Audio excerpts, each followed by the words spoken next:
What's up, guys? It's Dr. Sean, the physical therapy application coach, where pre-PT equals DPT. Coming at you today with a tip request video from Corina. Thank you for your question, Corina. Appreciate it. She asked me about interview questions. What are the most popular ones, and how do we handle curveballs? Okay, so I'm going to give you a brief breakdown of the top 5 questions that if you don't prepare for any other questions, if you prepare for these ones, you're going to have good material to bring with you to an interview. So number 1 is tell me about yourself. This is like a 1 to 2 minute elevator pitch talking about the highlights of you as an applicant. So you're going to talk about your education, any research experiences you have, shadowing and observation experiences, leadership experiences, community service, different things like that, right? And then I would include a little bit about myself at the end, but it's a 1 to 2 minute elevator pitch of the highlights of you as an applicant. Okay, so that's tell me about yourself, number 1. Number 2, why do you want to become a physical therapist?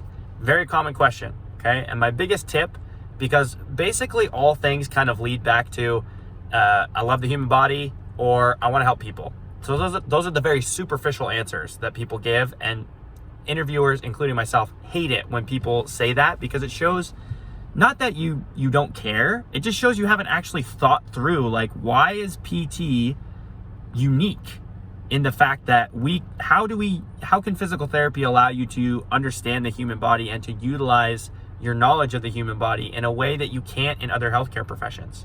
Or how do you feel like you can help and interact with people as a physical therapist that you can't interact with others in another healthcare profession or another job in general, right?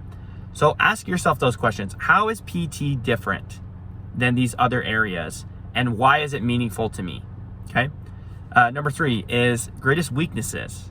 So this one is very common, and it has to do with whenever they ask you your greatest weakness is, you're going to give them one weakness, and then you're going to focus the majority of your answer on what you're doing to improve that weakness. So an example of this is what I use for mine. I'm a very goal-oriented and goal-driven person. As a result of that, sometimes I can be very critical of myself when I don't achieve the goals that I set.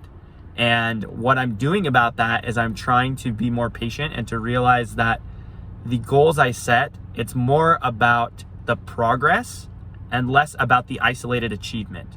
So if I'm moving towards my goal and I'm getting closer and closer, I'm succeeding. And I'm also focusing on just doing the best I can with the time I have each day. And as long as I focus on my top priorities, I can be content with my efforts, right? So those are things that you could include for greatest weaknesses. Only give them one weakness and then talk about what you're doing to improve it, okay? The number 4 is greatest strengths. This one's really important.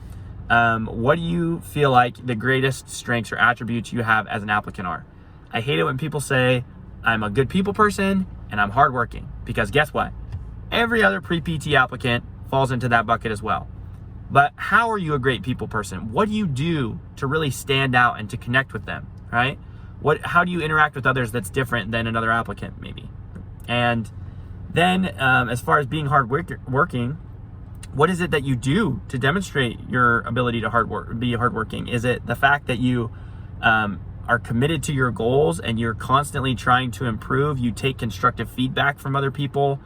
You're always self-reflecting on what you can do to be better. Is that what you mean by hardworking, or is there something else? So just be more specific in your answers with that, and try to think about it. Number 5 is how are you prepared to work with diverse or underserved populations? Okay, and this is important right now with all these different issues with social justice and racial equality, things like that in the United States. It's important that and across the world, to be fair, it's important that you have the sensitivity to kind of give some examples of, these are times that I've worked with people who are different than me, whether they look different than me, whether they think different than me, and this is how I overcame those barriers and focused on just trying to help them get better, right? So when they have those type of questions, I would try to give them a story from your real life experience. So those are my top 5. If you practice those questions and nothing else, you will at least be much more prepared than if you choose to just go in blind. Now, if you want to get access to more questions like this, then you can click on the link in my bio, or if you're on YouTube watching this, you can click on the link in the description down below, and that will send you to my free sample mock interview questions that you can get by signing up for my newsletter, and my monthly newsletter that I send out. And you can get that free PDF, and it'll give you my top 30 questions. And that gives you a sample size that you can start working through and say, hey, like, I'm going to ask myself some of these questions, and start practicing out loud.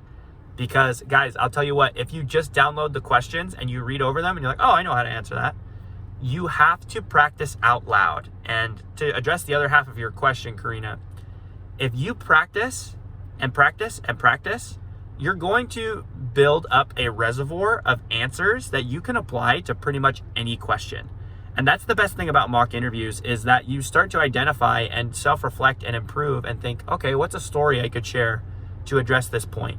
What are my greatest strengths? Why do I want to be a physical therapist? If you practice those things out loud, you're much more likely to be successful and to actually say them when you get to the interview. You have to practice, just like you're playing in the game. You can't get good at a sport if you only do drills. You become better at a sport by playing that sport. And it's the same thing with interviews. You get better at interviewing by interviewing. And that's through mock interviews with your friends, family members, or me. Reach out if you have an interview coming up and we can talk about some options. My availability is really limited right now, but if there's something coming up for you, I'd be happy to talk about that. So Corina, I hope that helped you. If you have any additional questions about this, or you personally are looking to send me a tip request, go ahead and comment down below or send me a DM, and I'll try to make a video addressing your question. Okay, thanks guys, and take care and happy applying.